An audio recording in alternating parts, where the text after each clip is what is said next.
हाँ जी, फैसल भाई, क्या हाल है? अल्लाह का शुक्र है यार। आपके क्या हाल चाल है? बस ठीक ठाक। ये ज़रा थोड़ा सा नया फॉर्मेट हम कर रहे हैं आज, तो यस। लोगों को आई थिंक थोड़ा सा people will have to bear with us. यार एक्सपेरिमेंटेशन में तो कोई हर्ज नहीं। हाँ, लोग कह रहे थे कि नया इंट्रो लाओ, तो हमने कहा इंट्रो क्या, पूरा वही जो ओवरऑल एक्सपीरियंस है वही चेंज कर दो। यार ठंड भी तो तो आ रही है ये ना, अगर वैसा इफ ऐसा क्या एनीबडी कर डज सकते नॉट हैं। Like this, if someone doesn't like this, तो ये आई थिंक उमर कादरी को ब्लेम है इसका, क्योंकि उसने बहुत शोर मचाया था। 6 कमेंट छोड़े भाई उसने कि ये कर लो। भाई सर्दियों में बाहर बैठ के नहीं हो सकता। सीधी बात है। हाँ, वो बड़ा तो वैसे भी स्नो पड़नी शुरू होने लगी है आई थिंक। हम्म। तो चलें, खैर थोड़ा सा टाइम हो गया, हम कर नहीं सके, थोड़ी मसरूफियात थी, ज़िंदगी हैपेंड, तो हम थोड़ा सा रिकॉर्ड नहीं कर सके। तो हमने कहा कि थोड़ा सा फिर से जो रिदम है वो शुरू कर सकें। हम्म। तो आई गेस काफ़ी क्रिकेट हो चुकी है, तो but I think we can focus on एक तो पाकिस्तान का, फिर इंडिया का, ऑब्वियसली हमारे नेबर्स ही हैं वो, तो हमने हमेशा नज़र तो रखी होती है उन ऑफ पे। कोर्स। तो और स्पेशली कि वो जो अब इनकी बीजीटी सीरीज है शुरू तो हो गई है, और काफ़ी हैमरिंग हुई है ऑस्ट्रेलिया की, तो I think it's an important series to review. तो आई गेस बीजीटी से ही शुरू करते हैं और फिर पाकिस्तान जिम्बाब्वे टूर पे ख़त्म करते हैं। तो क्या ख्याल है, बुमराह, जसप्रीत बुमराह, क्या यार सीन है? Jasprit Bumrah, what a talent. मतलब आई थिंक इस एरा का, और काफी लोग इस बात से एग्री करेंगे कि हमारा जो एरा है, ये जो अभी जो करंट जनरेशन है, इसका शायद सबसे बेहतरीन बॉलर है ऑल फॉर्मेट। तो I don't think anybody even comes close to that skill. It's crazy. यार, और जिस तरह की उसने बॉलिंग कराई है, मतलब कि मुझे तो वसीम अकरम भी, मैं छोटा था जब वसीम अकरम की इस तरह के एस्केपेड्स होते थे, तो बट जितना उसका कंट्रोल था, और मतलब हर बॉल पे लग रहा था कोई ना कोई आउट होगा अभी बेसिकली। यार मतलब एक ही जगह से बॉल अंदर लेकर आना, बाहर जाना, ले जाना इतना आसान स्किल सेट नहीं है, लेकिन ये बंदा ऐसे कर रहा था जैसे बहुत ही आसान चीज़ है करना। पिच को इस्तेमाल करना उसके ऊपर, कि आप अगर हवा में बॉल थोड़ी सी अंदर लेके भी आ रहे हो, टेल हो रही है अंदर, और फिर पिच पे बाउंस करके बाहर बॉल निकल रही है, मतलब how do you play that? It's I think जो वो जो एक एरा था ना, जब वो फास्ट बॉलिंग का पीक था, जब वसीम बकार, एलन डोनाल्ड, ब्रेडली, ये सब वो चलते थे। उसके बाद फास्ट बॉलिंग में थोड़ा डिप आ गया था ग्लोबली। मतलब मिचेल स्टार्क वगैरह हैं, hmm. I think Bumrah is leading that way in bringing that back. I think is a league of his own, because अगर मैं पैट कमिंग्स को देखूं, और स्पेसिफिकली मैं टेस्ट की बात करूं, तो पैट कमिंग्स भी जब अपनी फ्लो में होता है तो वेरी वेरी थ्रेटनिंग, बट जितना ये, क्या तो ये था कि ऑस्ट्रेलिया की बैटिंग इतनी फारिग हो गई हुई है कि मतलब उन्होंने बिल्कुल ही, एक तो वैसे ही वो बहुत अच्छी बॉलिंग करा रहा था बुमराह, और कि ऑस्ट्रेलिया इतना कैपिटुलेट कर गया कि मतलब बिल्कुल ही फारिग हो गए। बट जिस तरह का उसकी जो था ना, कि मतलब पता उसको लग ही रहा था कि अगर उसने सोचा हुआ ना कि हाँ यार, मैंने यहाँ से ना बॉल अंदर लानी है, यहाँ से मैंने बाहर निकालनी है, ये मैंने बाउंस करनी है, वो उसको एग्जैक्टली पता था, और वो एग्जैक्टली वही चीज़ें हो भी रही थी। तो दैट्स चाहे पिच जितनी भी सूटेबल हो, और ये कोई ज़्यादा स्पाइसी पर्थ पिच नहीं थी, ये मतलब एक डिसेंट, इधर बैटिंग भी आप कर सकते थे अगर आप वो तो इंडिया ने अपने पहली ही इनिंग्स में थोड़ा सा ज़रा एक्स्ट्रा एक्स्ट्रा हो गए वो, जिस तरह हमेशा से होते हैं। वरना तो बैटिंग तो आप कर सकते थे इस पिच पे, मतलब ये नहीं था। I think Bumrah just ball extraordinary. यार again, but taking nothing away from Bumrah, जिस तरह उसने बॉलिंग कराई है, और actually generally taking nothing away from India, क्योंकि ऐसा नहीं है कि बुमराह अकेला था। He was obviously a star, लेकिन सिराज और बाकी सब ने उसको बहुत अच्छा सपोर्ट किया है। बट मेरे हिसाब से दिस टेस्ट मैच, जो सबसे जो बड़ा फर्क था दोनों टीमों में, वो बैटिंग में था। और ऑस्ट्रेलिया वाकई में मेरे हिसाब से उनके सामने एक हाई स्कूल टीम लग रही थी, and which is very surprising to me, because उन्हीं के घर पे आप खेल रहे हो। Perth wicket is generally there there bread and butter, मतलब वहाँ उनका आना इतना आसान नहीं है। वहाँ उस पिच पे इस तरह बैटिंग करना है जैसे आपको पता ही नहीं है कि हो क्या रहा है, और वो भी फास्ट बॉलिंग अगेंस्ट।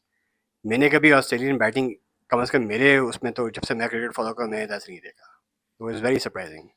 नहीं, और ये पर्थ में तो स्पेशली ये तब इसलिए एशियन टीम्स को ये पहला मैच करा देते हैं कि आप ना किसी को चस्का दो कि भाईजान ये ऑस्ट्रेलिया है, ऐसे खेलो। तो लिटरली इस दफा तो ये लगा था कि ऑस्ट्रेलिया खुद ऑस्ट्रेलिया खेलने आया है, मतलब उनको खुद समझ नहीं आ रही कि हम क्या करें। हाँ, ये जब वो वही बात हो जाती है ना, जब आप कह रहे थे यार कि अभी जिस तरह हम लोग कह रहे थे कि ऑस्ट्रेलिया जो है, सीरीज शुरू से पहले हम लोग कहते हैं कि ऑस्ट्रेलिया को ऑस्ट्रेलिया में हराना इतना आसान नहीं होगा, और इंडिया के लिए ये बहुत बड़ा स्टर्न टेस्ट होगा कि वहाँ जाके आपको उनको हराना भी है, और बड़े मार्जिन से हराना है वर्ल्ड टेस्ट चैंपियनशिप के फाइनल के आउटकम के लिए। देखिए जिस तरह इंडिया ने पहले मैच में उनको मारा है, मतलब यार ऐसा लग रहा था कि आप शेफील्ड शील्ड के कोई लड़के लेकर आ गए हो और आपने बुमराह के सामने उनको खड़ा कर दिया है, और बुमराह ने को बताया कि भाई this is Indian fast bowling Australia के अंदर। नहीं ये आई थिंक ये पे ऑफ कर गया ना, क्योंकि वो शास्त्री को मैं सुना था कमेंट्री में, तो उसने ये कहा था कि जब फिर वो ये जो उनकी इन्वेस्टमेंट थी क्योंकि तब उन्होंने उसको वो एक्सप्लेन करा था कि इनकी स्ट्रैटेजी क्या थी ऑस्ट्रेलिया में जीतने की। तो उसने ये कहा था कि हमेशा बैटिंग पे हमने इनिशियली पहले फोकस होता था कि अच्छी अच्छी बैटिंग हो, बट इन्होंने फिर ये इनका टेम्परामेंट चेंज हुआ। उन्होंने कहा कि अगर टेस्ट मैच जीतने हैं तो फिर 20 विकेटें आपको लेनी आनी चाहिए, और उसकी बेसिस पे फिर जो इन्होंने पूरी इन्वेस्टमेंट की है, पेस एकेडमीज इनकी जो इन्होंने बनाई हैं, वो तो सारा this is paying off now. यार वो बात बिल्कुल सही है, लेकिन सच्ची बात यह है कि पहली इनिंग में 150 पे उनको आउट कराने के बाद ऑस्ट्रेलिया ये नहीं सोच रहा होगा कि हम ये मैच हार जाएंगे। मतलब ऑस्ट्रेलिया तो छोड़ो, ये तो इंडिया वही भी नहीं होगा ना सोच जिस रहा तरह होगा कि हमने ऑस्ट्रेलिया ये डिक्लेयर मैच किया हार था। जाएगा। तो तो मतलब बॉलिंग अच्छी है, लेकिन ऑस्ट्रेलिया बैटिंग वाज मतलब वेरी वेरी वेरी सबपार। मैंने मतलब स्टीवन स्मिथ जिस तरह आउट हुआ है, मार्नस अभिषेक को तो लगा था कि उसको खेलने ही नहीं आता है, फास्ट बॉलिंग ऐसे खेलनी है। ट्रेविस हेड जिसका बहुत ज़्यादा नाम हो गया था, वो ऑलमोस्ट क्लूलेस था मूविंग बॉल के अगेंस्ट। इवन जो नेथन लायन की जो स्पिन जो इंडियन बॉलर्स बैट्समैन को थोड़ी बहुत तंग कर रही थी, एक आध बॉल ऐसी निकली जहाँ पे कोहली शायद आउट हो सकता था, रोहित शर्मा को उसको थोड़ा तंग किया। जब ऑस्ट्रेलिया जब उनके स्पिनर्स को खेला था तो आपको लगा था कि आप अलग पिच पे खेल रहे हो। तो हम्म। मतलब बिल्कुल क्लूलेस किस्म की बैटिंग थी, बिल्कुल कोई आइडिया नहीं था कि उनको काउंटर कैसे करना है। आप अगर शॉर्ट बॉल बरा जा रहा है तो उसको कैसे उसके अगेंस्ट खेलोगे, अगर बॉल मूव कर रही है तो आपको लाइन कैसे कवर करनी है, स्विंग को किस तरह फीड करना है, तो ऐसा क्रीज से बाहर आके खड़े हो। मतलब डेविड वार्नर का अगर आप क्वालिटी में सुनो तो वो इस तरह की चीज़ें बोल रहा था यार कि मुझे समझ नहीं आ रही ये लोग पिच में फंसे क्यों हैं। तो हम्म। मतलब वो होता ना जो खौफ होता था ऑस्ट्रेलियन बॉलिंग का दूसरी वेस्टर्न टीम्स में, कि हम आएंगे यार, टप्पे पड़ने हैं, मुंह पे पड़नी है, या तो सर हम्म। फटेगा या खेलना खराब होगी। वही सेम हरकत ऑस्ट्रेलिया के साथ हुई है कि वो अपनी ही पिच पे डरे हुए थे कि करना क्या है। तो that was very surprising to me. I think match वहां पे पलट गया। नहीं, ये तो हम आई थिंक कवर करेंगे, और भी आई थिंक अगला मैच कल है या परसों शुरू होगा, तो will do a bit of a mid series review as well. काफ़ी इंटरेस्टिंग ये पैन आउट करेगा, क्योंकि इंडिया को पहला जो वो जीत गए हैं तो they are spelling blood now in the water. तो 4-0 उन्होंने उड़ा दिया ऑस्ट्रेलिया को। एक तो वैसे ही वाइट वॉश होना है, दूसरा उन्होंने वर्ल्ड टेस्ट चैंपियनशिप में भी पहुंचने का उनका फिर हो जाएगा। तो आई थिंक बड़ी इंटरेस्टिंग सीरीज होगी। खैर, साथ ही अगर हम थोड़ा सा पिवट करें, तो किंग गुलाम ने आखिरी मैच में आपके फाइनली एक सेंचुरी कर ली है। मेरे ख्याल से वो किंग का टाइटल मामू हो जाना है। ये, क्या ख्याल ये है आपका? नया किंग बन गया यार। आई आई आई स्टिल फील कि इनको चैंपियंस ट्रॉफी से फौरन पहले अपने की प्लेयर्स को बैठा के थोड़ी गलती है। ख़ास तौर पे आप चूँकि अब साउथ अफ्रीका के खिलाफ टूर आ रहा है तो अब आप वापस उनको लेकर जाओगे। अ, उनको कुछ अरसे तक क्रिकेट मिली नहीं है, नई कंडीशन में जाके उनको खेलना पड़ेगा। तो playing in Zimbabwe would have been against Zimbabwe would have been a good outing for them. अब देखते हैं वहाँ वहाँ पे जाके क्या होता है, but taking nothing away from the two centurions. Kamran ने बड़ी अच्छी सेंचुरी मारी, सैम ने तो उससे भी ज़्यादा इम्प्रेसिव सेंचुरी मारी। I feel like Sam Aahista Aahista उसको थोड़ा सा समझ में आ रहा है कि इनिंग्स किस तरह बिल्ड करनी है, और वनडे में खास तौर पे कि कैसे खड़ा होकर कैसे लंबी इनिंग खेलनी है। इवन जो जो तीसरे जो वनडे में जो उसने शॉट मारी जिस पे वो आउट हुआ है, that was actually a good shot.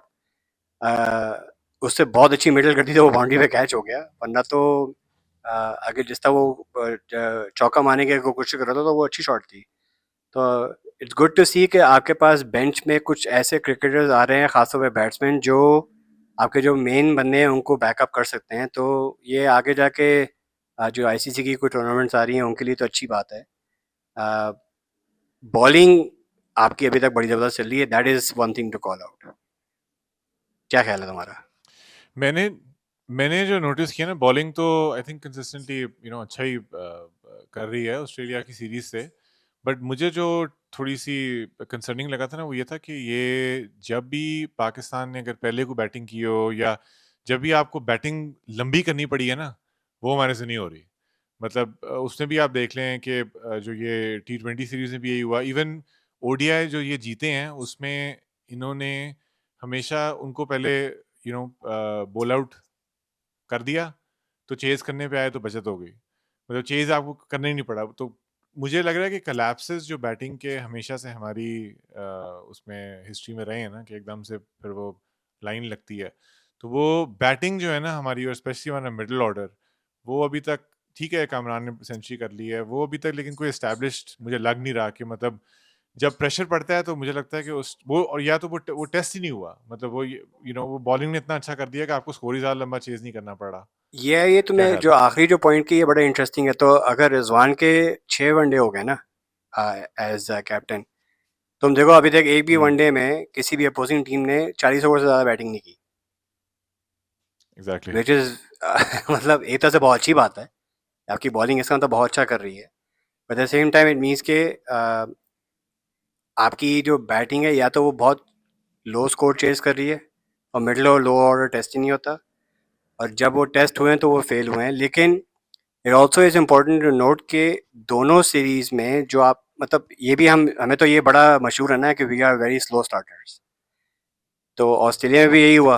आप शुरू शुरू में लग रहा था कि आप थोड़े से लड़खड़ा रहे हो, लेकिन आपकी बॉलिंग ने आपको संभाल लिया और आप किसी तरह कर कर आके वो वनडे सीरीज जीत गए बॉलिंग की बिना पे। जिम्बाब्वे में भी यही हुआ कि आप पहले मैच में लड़खड़ाए, आप इतना लड़खड़ा गए कि आप कोलैप्स कर गए और उन्होंने उसका फ़ायदा उठा लिया। लेकिन फिर दूसरे और तीसरे वनडे में दे प्लेड वेल। दूसरा वो 10 विकेटों से जीत गए, तीसरा 300 से ऊपर स्कोर मार दिया। तो और वो पिचेज ऐसी नहीं थी जिसपे आप बहुत ज़्यादा हाई स्कोर करोगे, क्योंकि लो बाउंस था पिच में, तो ज़्यादा पेस थी नहीं उसमें, ground were not that good. तो उस लिहाज से देखे ना तो they've done well. I think जो सबसे बड़ा इशू जो मुझे नज़र आ रहा है वो ये है कि आई थिंक ओपनर स्लॉट में सैम और अब्दुल्ला तो इन्होंने डिसाइड कर लिया कि ये फ्यूचर है। Kamran deserves a spot in the team, लेकिन अब जब बाबर वापस आएगा तो फिर कामरान खेलता है कि नहीं खेलता, that's a good headache for them to figure out. Salman Agha is proving to be a very good allrounder. Zimbabwe की पूरी सीरीज में बॉलिंग उससे अच्छी कराई है, उससे विकेटें भी ली हैं। इसका मतलब जो चाचू हैं हमारे, उनकी अब जगह नहीं बनती, वो तो निकल जाएंगे। Mohammad Irfan still has to be tested. आपका जो मिडिल लोअर मिडिल ऑर्डर है ना, वहाँ तो बहुत पहुँच ही नहीं रही, तो आपको ये पता ही नहीं है कि गेम्स फिनिश कौन सस्पेक्ट है। करेगा। और ये जब बड़ी टीमों के अगेंस्ट आप खेलते हो ना, तो उधर तक हमेशा बात पहुंचती है, क्योंकि वो ये नहीं होता कि वन साइडेड मैचेस हों। क्योंकि पाकिस्तान के अगर आप देख लें ना, तो जो हम जीत रहे हैं ना, वो ये हो रहा है कि वो बॉलिंग की वजह से, या फिर ये जिस तरह लास्ट मैच में बैटिंग उन्होंने इतनी अच्छी कर ली कि 300 पे ले गए। बट जनरली उससे पहले यही नज़र आया है कि बॉलिंग ने इतना अच्छा परफॉर्म कर दिया कि उसने मैच को एक साइड पे कर दिया वैसे ही। तो बैटिंग आपकी अभी तक उस तरह टेस्ट हो नहीं रही। तो वो होना क्या है अब, इनके जिस तरह इन्होंने अभी ये स्केड्यूल किया है, वो एंड में आके टेस्ट होनी है चैंपियंस ट्रॉफी में। या ये इसीलिए मैं जो पहले जो पॉइंट था ना मेरा, कि अगर आपकी जो जो बेसिकली जो मेन जो आपकी जो टीम है, अगर आप उसको जिम्बाब्वे में नहीं खिला रहे और फिर साउथ अफ्रीका लेके जा रहे हो, जो बेसिकली तो कॉन्फिडेंस तोड़ने वाली बात है ना, क्योंकि वहाँ तो हम लोग हिस्टोरिकली कभी अच्छा नहीं कर पाए। मतलब ऑस्ट्रेलिया और इंग्लैंड में तो हम फिर भी जीत चुके हैं, और साउथ अफ्रीका में तो हम आज तक कभी कुछ नहीं कर पाए। तो वहाँ पे जाके एकदम से अगर वो उनको सामने खड़ा कर दिया और फेल हो जाता, तो फिर वही शुरू हो जाएगा कि यार देखा ये कहाँ का किंग, ये वो वगैरह वगैरह। लेकिन मोर इम्पोर्टेंटली अगर चैंपियंस ट्रॉफी पाकिस्तान में आ रही है, जहाँ पे हमें पता है कि हाई स्कोरिंग गेम्स होंगी, तो इनको चाहिए कि जितना उनको मैच प्रैक्टिस दे सकते हैं उतनी दे, बजाय इनके कि उनको रखो पीछे कि आप लोड मैनेजमेंट हो रही है और हम बेंच ट्राई कर रहे हैं। बेंच जिस मतलब क्या बेंच का मैं क्या ही कहूँ। बेंच जो है आपका वो ठीक है, मतलब अच्छा है कि आपकी कुछ आपकी ऑप्शंस जो थी, जो आपको नहीं पहले अवेलेबल थी, हमने नहीं देखी थी, वो हमें देख ली हैं तो पता चल गया। तो आई थिंक ये थोड़ा सा रेसिपी फॉर डिजास्टर ही है। अभी तक तो ये ठीक जा रहा है, लेकिन ये इसका सारी जो कल्मिनेशन होनी है ना, कि साउथ अफ्रीका में देखते हैं क्या करते हैं, क्योंकि honestly based on their performance जिस तरह ऊपर नीचे रही है, तो मैं ये नहीं कह सकता कि साउथ अफ्रीका में इनको राइट ऑफ भी नहीं कर सकता मैं कम्प्लीटली। और ना ही मैं ये कह सकता हूँ कि बड़ा कोई तीर मार के आ जाएंगे। नहीं, राइट ऑफ आप इसलिए नहीं करोगे क्योंकि बॉलिंग चल रही है। I think that's the main thing. Bowling में आपका ये है कि you will be in the game, लेकिन बैटिंग आपकी सही टेस्ट होगी वहाँ पे। तो South Africa will be actually a good test for both the team and for Rizwan's captaincy. क्योंकि अभी तक तो ये ना कि आपको, आप 30-35 ओवर में टीम को बॉल आउट कर रहे हो, और जिम्बाब्वे में तो कोई बड़े हिटर्स हैं नहीं। ऑस्ट्रेलिया को तो आपने बहुत अच्छी बॉलिंग करी, बस साउथ अफ्रीका जो है वो तो मॉडर्न क्रिकेट खेलता है, वो तो 400 मारने वाली टीम है। 300 तो उनके लिए सब पार टोटल होगा। तो आप देखते हैं कि जब उस तरह के बैट्समैन सामने आएंगे तो फिर रिजवान उस पर रिएक्ट कैसे करेगा। It will be interesting to see. हाँ, कैप्टनसी कैप्टनसी कैसी होती है, तो नहीं चलें, वो भी हम सीरीज कवर करेंगे। तो आज इसी पे टैप ऑफ करते हैं। I think you guys will and up seeing us do a mid review for ये जो बीजीटी सीरीज चल रही है, प्लस साउथ अफ्रीका की थोड़ी सी आई थिंक अभी आगे है। तो but we will definitely be back. हमारी थोड़ा सा स्केड्यूल ऊपर नीचे हुआ है आजकल, तो might not be as regular as we normally are, but we will definitely see you guys again. Will try our best, that's all we can promise. चलो भाई, ओके, टेक बाय। केयर।